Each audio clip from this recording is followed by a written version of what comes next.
Hi, bestie. Welcome to your Big 3 podcast. I'm your host, Jasmine Kylene, and on the show, we get to explore our humanity through the lens of astrology, decoding a different Big 3 every episode. Whether you're an astrology enthusiast or a little astro curious, welcome. Hello. Good morning, besties. It's your girl, Jasmine Kylene. It may not be morning for you, but it is morning for me. As you can probably, if you're seeing the video version of this, you can probably tell by just how inflamed my under eyes look. I find recently I've been waking up more puffy than usual. I'm right now in LA. As some of you know, I kind of go back and forth between Miami and LA. I'm here, and every time I'm here, I feel like my body physiologically responds in a very different way. I wonder if it's the altitude or something, but yeah, I'm always puffier. But overall, happy to be here, happy to be with you. Thank you so much for tuning into episode 3. As always, I tend to give a little bit of an intro as to how I'm feeling and how my spirit is feeling before introducing you into the interview of the episode and the chart that we'll be diving into. So yeah, here is my check-in today, though this will be obviously in the past for you, but for me in this moment, it is the new moon in Taurus. And that has really, I think, opened up a world where I've set intention around the things that feel good. I always love to theme the intentions that I set for every new moon around, obviously, the sign that it falls in. And Taurus is one of my favorite signs. I always say if I could be any other sign, it would either be Virgo or Taurus. I'd definitely be an earth sign, especially just as a woman. I feel like it's such a perfect expression of femininity. But I love Taurus women. I love the season, and I love Taurus energy in general because I think it really invites us to reintroduce ourselves to our relationship with pleasure and what feels good and comfort, and to confront any distaste that we've built around desiring comfort. Yeah, I think at times we can almost villainize ourselves for desiring pleasure and desiring beauty and desiring comfort because we've deemed those to be sort of earthly desires and to some degree surface. And if we are spiritual beings on a spiritual quest, we can sometimes sort of separate those two things. But I think that it's so important, especially in this energy of Taurus season, of the Taurus new moon, to remember that it is almost our duty to indulge in pleasure, especially because if you believe that we've been gifted this incarnation of being human, these are all things that are so exclusive to being human, right? Sex and travel and flavor and culture and music and art and fine linens and money and all of the things that make us feel good are so unique to what it means to be human. And I think it's so important that we allow ourselves the time and space to indulge and to desire to indulge. So I had some would say very shallow intentions set on just how I want to call in more money and more pleasure and more desire and more experience. And I got these beautiful flowers as an offering to my ancestors, to my divine team of guides and angels, because beauty is so important. It's the highest vibration, I think, to feel beautiful, to have a beautiful space, to have a beautiful ecosystem, to notice beauty, to call out beauty. I've been doing this thing where anytime I think a compliment about someone, I say it, especially if I see anyone that I think is beautiful or attractive or just has a nice outfit on, I always make the effort to say it because I think that noticing beauty and spreading beauty only amplifies beauty, and it's okay to want to bask in beauty. I hope that makes sense. I think I'm drunk off Taurus energy. But yeah, I got these flowers. They're yellow and orange to sort of honor the solar and sacral, because especially the sacral, it's all about pleasure and it's all about sensuality and it's all about what feels good and how can we amplify what feels good by noticing it and tending to it and nurturing it. And yeah, so with that, I always love to offer a journaling prompt to kind of sit with the energy that I'm in and explore it within yourself. A journaling prompt I would definitely align with that is, is there any pleasure I'm not allowing myself to indulge in? So if for some reason you are being, particularly stingy with money, which mind you, we all need to budget in these trying times. However, if you are keeping yourself from indulging in a certain luxury for whatever reason, how can you be a little easier on yourself and lean into enjoying being human, enjoying this incarnation, enjoying the earthly gifts that have been bestowed on us. I hope that makes sense. So yeah, that is my check-in. Otherwise, this will once again be in the past, so this will have already happened. I'll already have ascended. But tonight I'm going to the opening concert of Cowboy Carter, which is one earthly desire that I am allowing myself to indulge in at full capacity. I am so excited. I think live music and experiencing your favorite songs within community, within like-minded community, is one of the most miraculous experiences about being human. And so I'm so excited. And that's why maybe if you think, wow, Jazz, you're like glowing. You're like, even though it's 7 a.m., you have this youthful allure about you. It's because I'm going to see Fiancé tonight. But now, before introducing you to the interview of episode 3 of the chart that we'll be diving into, this is my dear friend Terrell, who we were kind of like coworkers at a point. We were both sort of like doing content for the same platform for Smudge Wellness, who I love and adore that platform. Rest in peace. But Terrell, I've always been in awe of, just because of the way it's just like in a constant full bloom. There's something so fragrant about him, something so alluring. And his chart is a Taurus Sun, Pisces Moon, Aquarius Rising, which is a crazy combination. I feel like maybe I say that for every chart that we've dove into, but like that is such a unique meeting of elements. And I really enjoyed getting his take on, what it means to express yourself in a way that's authentic and to live in a way that's honest. And I hope that anyone who has similar placements or knows and loves someone with similar placements will glean something from this conversation. So please enjoy. And without further ado, here is Terrell. I always like to start these off by naming a handful of celebrities that have your sun and moon combination. Okay. And just you telling me if you feel, connected to them in any way, which is funny because in the few times that I've done this, I've found so many celebrities, but yours was way more rare. Have you found that like you don't find a lot of people with like your same That is sun and moon combo? Yes. I guess not. It's like the Taurus and Pisces kind of. No, I think you said 11. Celebrities, but the handful that came up are interesting. So first and foremost, I have to immediately say Sabrina Carpenter. Oh, see that? How do you feel like she's a new it girl? Are you not into it? Tell me. Listen. I do love when Espresso came out. I was like, okay, I really feel this.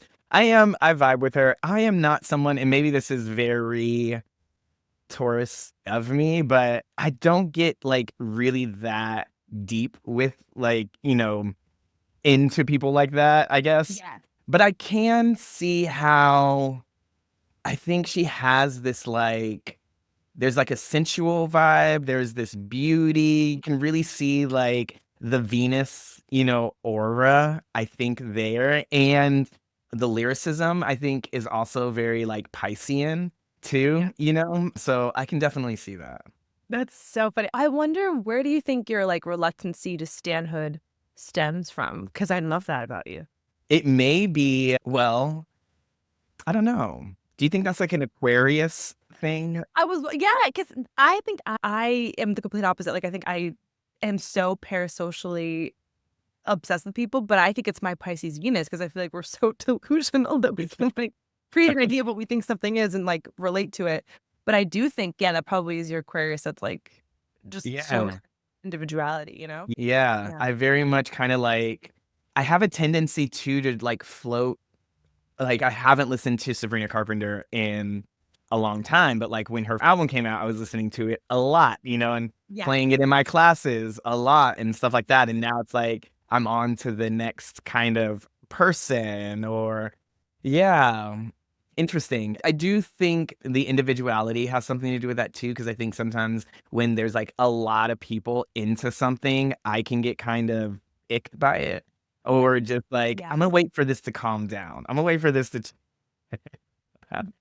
As a fellow Aquarian, I know the feeling all too well. Honestly, so the other names that came up are interesting. We have Black China, obviously an icon, Audrey Hepburn and Leonardo da Vinci. Oh, I love that. Audrey Hepburn. I mean, What stands out there? Who do you feel? Who do you see yourself the most in? well, again, like Audrey Hepburn, there's like this lover aspect. Yeah. There's like, even with Leonardo da Vinci, it's like there's this beauty, and I think that's something that we're all like noticing a lot of. Like Venus is very strong in that. And like, I think with the Piscean energy that like, I always feel like I'm very, like I say I'm like muddy, I'm not necessarily, I'm earthy, but I have like this Pisces energy that helps me relax and be fluid a lot more. And like, there's this ability to, or there's more of an opportunity for me to want to engage and move and dream. And, sometimes like I love routine. I love that. But I also love creation. I love creating. I love making beautiful things. I love beautiful music. I love beautiful food. I love beautiful people. And I think Yeah. when you look at like who Audrey Hepburn is, she was like, again, she's like their it girl back then, right? Very artistic. Again, all of Leonardo's da Vinci, people fall in love with the visuals that he's created and the worlds that he moves in. So while I don't see myself as like, I think I use my creativity with words, and so I think that's kind of what has the channels through me. So yeah. I love that. Honestly, yeah, because I do feel like Sabrina is the modern day Audrey Hepburn in that sense of like they really do harness that Venusian energy, and they're so good at, yeah, I think translating it through music, but also through just like their aura. The other names, I mean, I'll just like quickly sound these off: Seinfeld, Kalani, Tony Wait, Hoops. Kalani? Hold on. I know I said I don't really stand for anybody, but I love you, Kalani. I take everything. I was like, I feel like Kalani may resonate the most because Yeah. honestly, I mean, yeah. Tell I me. feel like I would be friends with Kalani. Yeah, yeah. They're honestly everything. And I think that was all of them. Are you familiar with Wayne Dyer? Like Dr. Dwayne Dyer. Yeah. Yeah. Absolutely. He's also carbon. That makes me feel a lot better too, because I feel like like I find myself, I've listened to a lot of his stuff, and I think with the mindset work that I do, and again, there's this desire to ground the esoteric, right? Or to somehow make the intangible tangible, or the non-physical physical. And I do think that's what like Taurus and Pisces mixed in really like to do. It's like, okay, you have this dream. How do you make it happen? Or how do you pull it down to earth, right? So that you can create those things. Like I'm dating a Pisces sun, and it's very much, I'm like, what are you doing? And he's like, I'm dreaming.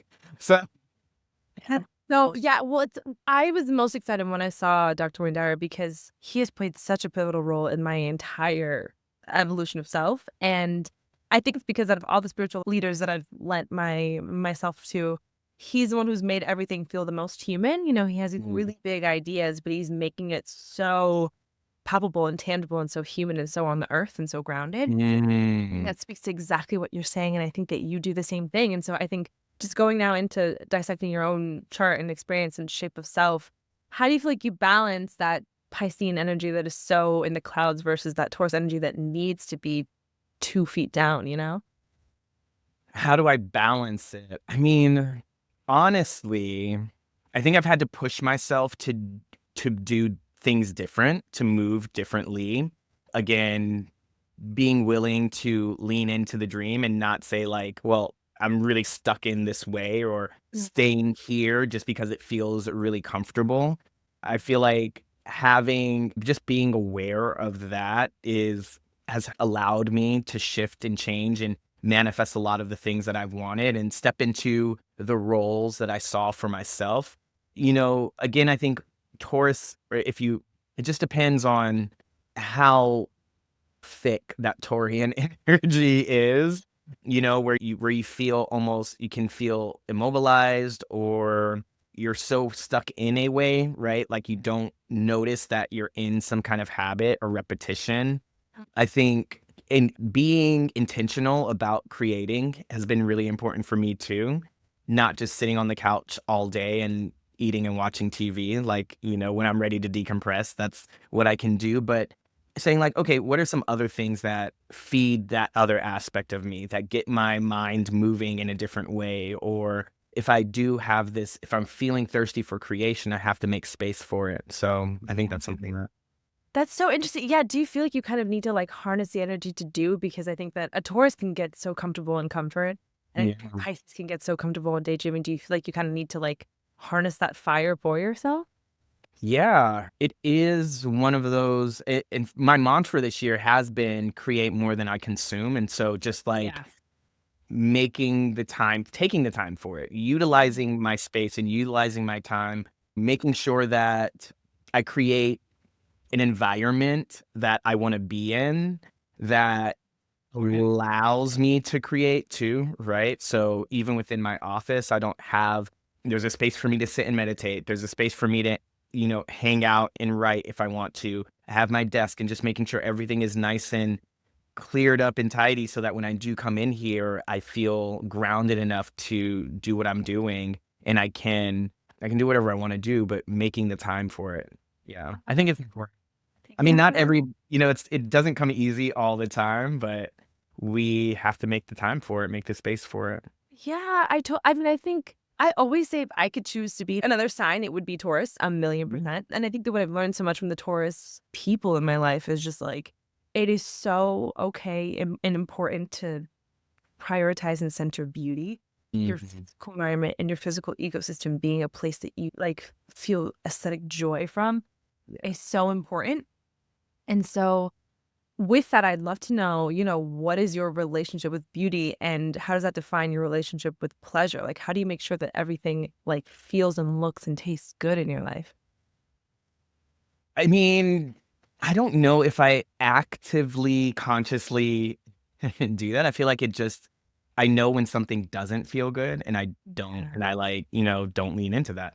I'm really into plants right now. So I'm always Mhm. like picking up new plants to take care of. And I think that beautifies a space a lot. I can be messy like all of us, but actually making a habit of just putting things away so that, like you said, I feel like your environment it really affects our energy. Yeah. And so, yeah, I don't know if it's something that I actively choose, but and maybe it just comes kind of naturally where it's like, I like soft things. I like, this is what feels really nice. This is a color that feels really warm and inviting to me. You mentioned taste and all of that. And it's like, if there's a Taurian nature, it's like I know what I like to eat. So Yes. you eat the same things over and over again. But Do I you and are know you what like I oh what's your yeah. breakfast right now? So I like a savory breakfast. So I'll do like scrambled eggs with some, depending on the veggies that I have, I'll put that in there. Some kind of either veggie sausage or like a chicken sausage. We were doing like these like thick cut hams I'm not a vegetarian, but I bounce back and forth. I do that. We live in the South, so like, some buttered grits and things like Mm. that. Like I that I is love I love knowing people's hyperfixation breakfast, but especially a Taurus, because I'm like, there's gonna be a little romance in that. yeah, so I do that a lot.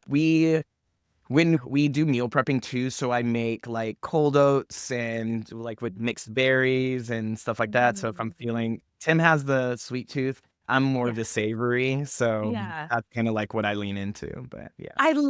I'm also dating someone who like their sun is my moon. How do you find that synastry like manifests? Yeah, it's interesting. I think we're both very sensitive. And so we're like, that's been our thing, just like understanding, I think has been the Yes. thing, Mhm. of our relationship and recognizing how we both love and emote, you know? Yeah. Again, I think my Aquarius rising is very strong. And as a Taurus too, I can come off, I don't know if detached is the word, but I can come off very like matter of fact, very strong, and then I get my feelings hurt, or I Yeah. feel bad for being that way. I don't know. It's just like all this stuff within me, right? So it's interesting. He's a double Capricorn Pisces Ooh, sun. okay. Yeah. So Oh, nice. I love yeah. that. I love that. Such Yeah. a good combination. It's an interesting one. So I think that's the thing. It's just been like understanding has been like our word, our adjective of the relationship. Yeah, for sure. And it's so funny because I'm realizing now what you and I have similarly is that you have two fixed placements and one mutable, Yeah. as do I'm a fixed sun and moon and a mutable rising. But you know, having so much fixed energy, you're very rooted in, you know, and how you feel, and there can be that stubborn quality. Yeah. And so I'm wondering, you know, being in a relationship with someone who is Piscean and more mutable, do they ever sort of give you that mirroring and that permission to kind of be forced to reflect on how you can be more expansive in that sense, you know? Oh, absolutely, 100%. 1000%. It is, and I think that's what's been kind of confronting for me too, is like, oh, and thinking about other relationships that I've been in, and just like now I'm in one that is a bit more conscious and connected, and we're doing the work to stay together. You know what I mean? And he does reflect a lot of how could we have done this differently? Like, how could this have been said differently? Did you know? And I'm like, and I have to really consider that too. And it's like, yeah, I'm not the only one in this relationship, you know? Yeah, yeah, I know. It's so beautiful though. I do think it's a great synastry, like the moon sun combination, because I really think there is that like satiation of like emotional awareness and emotional need. But Mhm. you mentioned your Aquarius rising, which I think is so interesting because I feel like it's a rare rising sign. I feel like Pisces and Aquarius risings are some of the most rare to come across. And I think that if there's anything that both Pisces and Aquarius energy share in common is this like resistance to confinement. And I'd love to know, 'cause I'm sure that's been coming up all of your life. How have you been able to blossom into the fullest expression of yourself in contrast to like a very rigid idea of like what a man is supposed to be and like masculinity? I mean, that's so interesting. Mhm. I posted a video the other day about, I was like, it really seems like queer people, trans community, even the Black community are leading the charge in this sort of spiritual revolution that we're having. And the way that it came up for me too is like definitely with masculinity and I guess identity, right? And this refusal to kind of kowtow to the status quo. I can't say that I was always so confident in myself, I think over time you get that. You find your way and you find a thing. I feel like there was no, or maybe I was just lucky enough to be born in a time where there was a massive collective ideological shift that allowed me to blossom into this person that I could be, right? I think timing is important. So for me, it was, yeah, you figure things out. I moved around a lot. I think I chased a lot of who I wanted to be by leaving places I'm in Atlanta now, but when I was 25, I just needed to get away from here and I left and sought out different communities. And yeah, I think it's just been a lot of seeking, trial and error, a lot of challenge. But there was no, for me at least, I didn't see a different option, or I didn't see an option not to do that. That makes Yeah. Yeah, I mean, at that point, it was like, yeah, it was your spirit's version of survival. I love that. Yeah. How do you think your chart manifested in you as a child? Do you feel like you were very social or more introverted? I'm an only child, so I was very Me social. too. Me too. Me too. Wow. I was literally I was outside the house at 9 a.m. Knocking on people's doors. Yeah. So I was definitely very social, and I was always into, the esoteric stuff, like you witches and magic and creativity. And I was doing Mm, all the different things. I was dancing, I was swimming, I ran track. I just mm, I wanted to do gymnastics. Like I did all the stuff. I was into fashion, yeah. like I was ironing my clothes when I was 10 years old and like picking out outfits and just like very that. I had like, I remember I wanted my room to be like all this one kind of theme. And Yeah. it was, so I was, in that sense, I feel like I was very clear on what I wanted and what I liked. And Yeah. I feel like I see so much of your inner child in you. Like, as someone who didn't always know you as a kid, but I feel like you would seem it seems like you're the embodiment of everything that kind of child would wanna become, right? Like, I feel like you've still centered play and everything. Yeah, I think it's I can't I yes, and I mean, I Mm. my birthday's coming up and I'm taking a week off and I'm like, okay, I need like a break just to recenter, reset.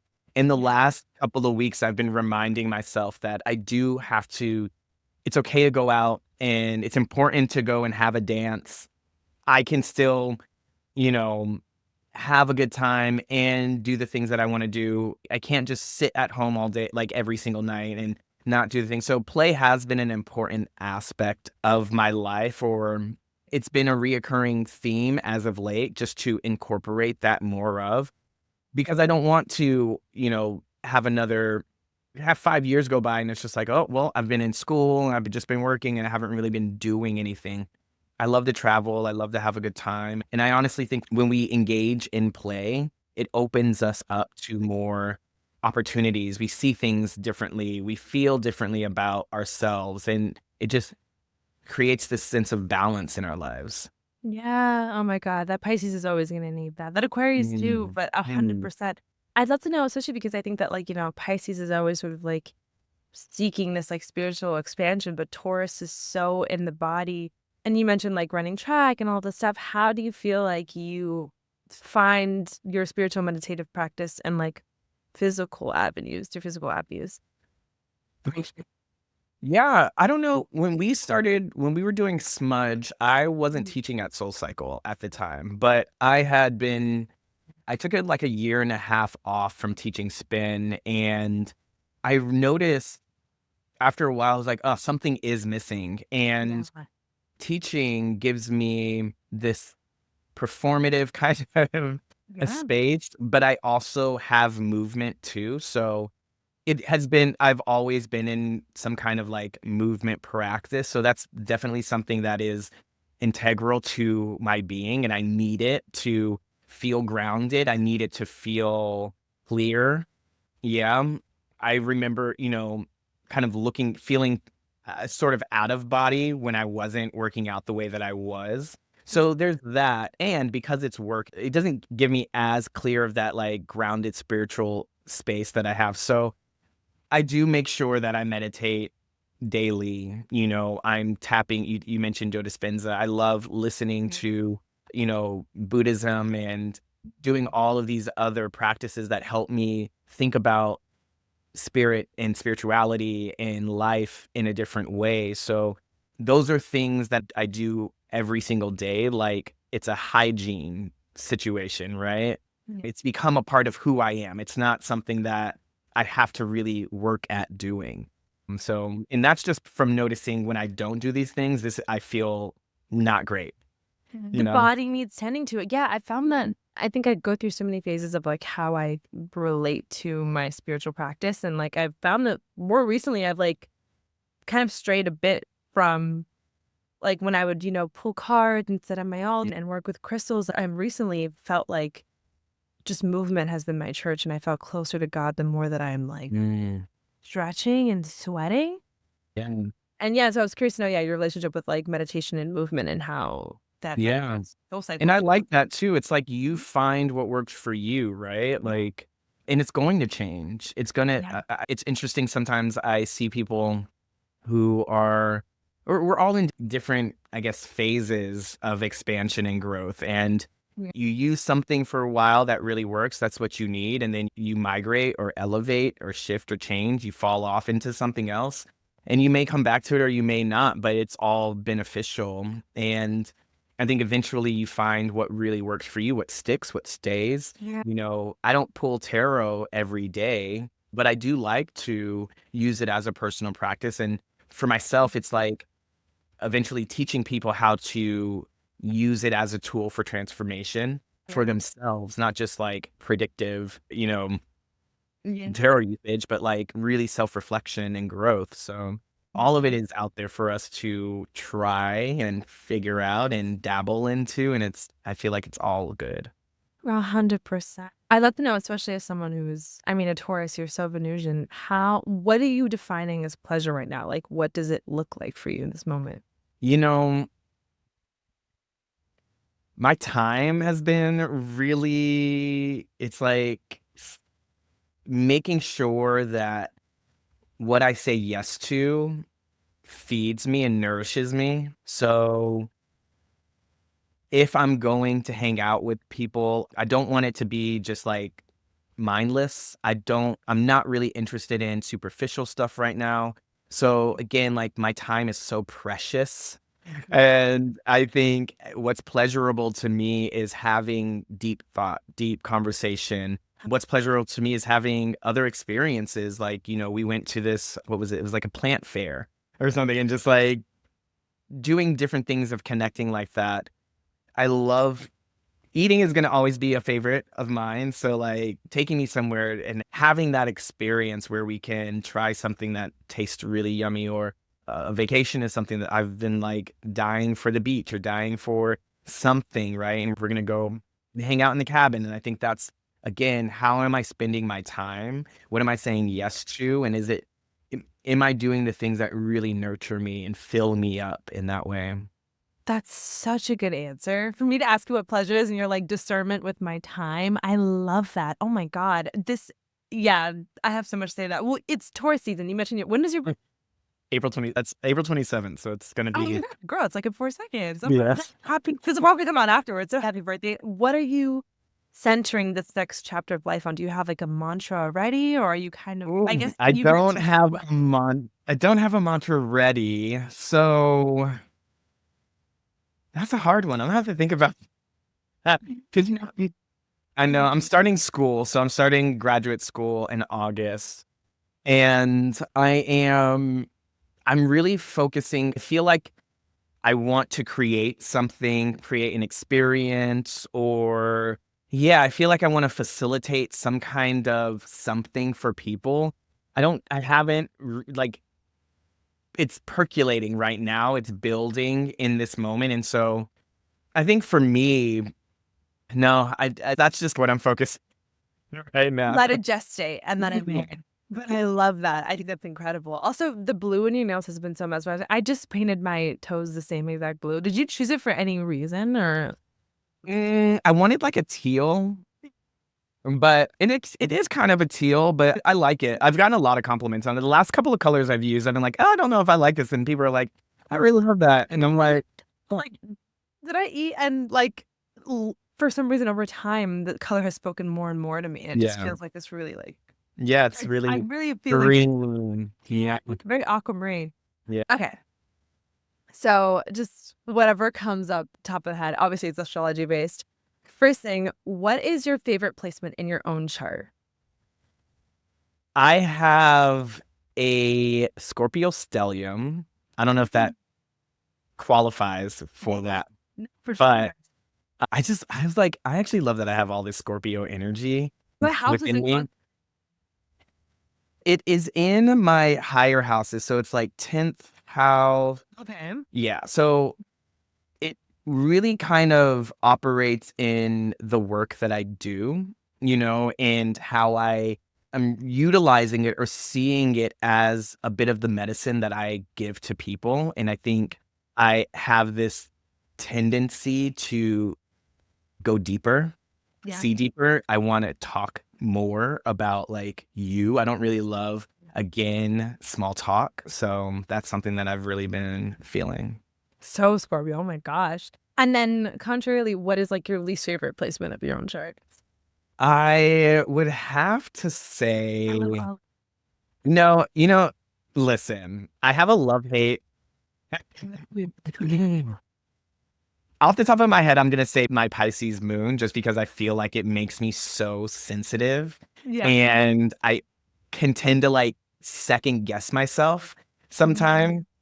Or maybe it would be I'm pretty sure my Mars is in Aries. And I think that kind of makes me I'm a little too hot. Yeah, too impulsive. And so then my Pisces is like, oh, why are you doing this? Like, you shouldn't, and then it's just like, sometimes it feels like I'm just like just going before without really thinking about the thing. So I will say my Aries and my Mars Aries. Mars is ruled by Aries, and so like Yeah. it's an iconic placement, but I can understand if not harnessed, it can burn too much of Yeah. it. I mean, my mouth gets me in trouble a lot. Yeah, and I love that type of oracle. With that, what is one album if aliens landed and you had to introduce them to humanity through one body of work? What's the album you would show them? Oh my goodness. Immediately, Janet Jackson came up with the Velvet Ropes, or it's Janet self-titled, that album. Mm, No, like I'm he's really a Janet Jackson though. no, because a lot of people whenever I ask that all the time, people always say Michael, which duh, but like I appreciate Janet coming up. My mom's answer was Velvet Rope by Janet. So Incredible. good. Perfect. So good. Flawless. Nose good. Yeah. But I kind of asked this, but I think maybe there's a new way to answer it. What do you think little you would think of your life right now? Ah, you know, I think that I've created a life that feels really in alignment with what they would hope could happen, could be.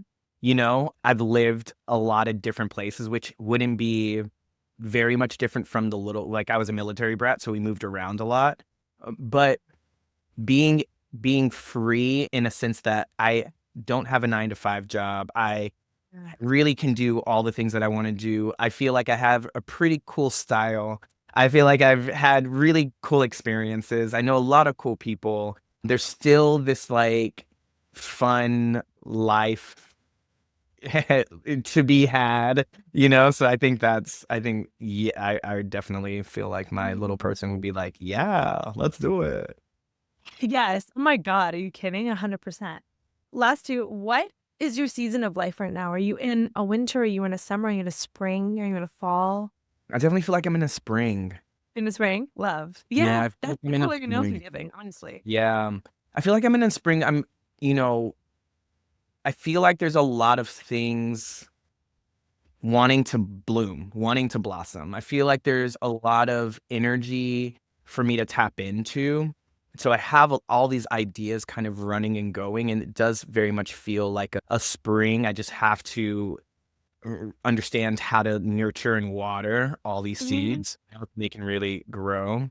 Oh my God. You feel you feel fragrant, Oh. honestly. Yeah. You feel like you're in full bloom, of course. And last, if you could give advice to someone who has your chart and wants to sort of step into the fullest potential of themselves or, rise to their self, what would you give them to guide them? One of the things that I think it's like listening to yourself. I think Mhm. I've had a lot of, when I think about all of the stuff that I wanted to do, my mom's a Virgo. And so she So is was very, mine. okay. Yeah. You might like, my mom was very much like, have you thought about this? What about this? You shouldn't do that. Don't do Yeah. this. But what about, and I pushed against that a lot, and I had to again, really depend on my own intuition and trust myself and say, like, this feels right. This is the thing that I want to do. I'm going to go do this thing and I'm not going to worry about where I'm at 5 years from now, right? Like, I moved Yes. to Australia without a plan, and not without a plan, but I moved there and I was like, we'll see what happens. I'm either here for 3 years or I'm here forever, kind of thing. And I think having your own back in that is going to do wonders. Like, trust yourself, listen to your own insight and intuition, and Mhm. can't go too far off the path. Oh my God. I love, especially because like a Pisces moon is their most fully realized self when they are led by their own intuitive compass. Like I feel like it's the most intuitive placement a person can have. And it's so funny because I feel like that really has informed the way that you define home. To have been a military brat, and I relate to being an only child who would move a lot, and that kind of informed you in adulthood, taking the leap. I mean, there's people who their biggest nightmare would be to move to Australia sort of like on a whim. And for you Yeah. to have be led by that shows just, yeah, I think how surrendered to trust and to the divine orchestration of allowing. Yeah. And to So like yeah, I really define lean home. into that dream, like you gotta own it and just not be afraid of, or you could be afraid, but it's To do either it you anyway. either go or you don't. Yeah. You know? Oh my God, I love it. Well, thank you so much. I think that your chart is so fascinating, and I think that it really lends to a human who is just the bridge between the cosmos and what is physical and what is here. And I think that we need that. You can't be too in the clouds, but you also can't be too on the ground. You kind of need to have that bridging of self. So happy almost birthday. Hope you enjoy your time off and you actually get to recharge and regenerate. Yeah. And yeah, that's it. Any last words? Anything? I'm gonna have to get a reading from you. We're gonna have to. I know, right? I know. Honestly, because especially like the Mars and Aries, I'm like, that's such an iconic placement. Like it really Yeah. everything. And again, like I feel like my charts, I don't know if I don't like anything, but that Mars and Aries gets me in trouble. I know. It's not. Thank you for joining us today. It's always a pleasure to have you. Make sure to subscribe on YouTube or your favorite podcast platform to catch the next big three. See you then.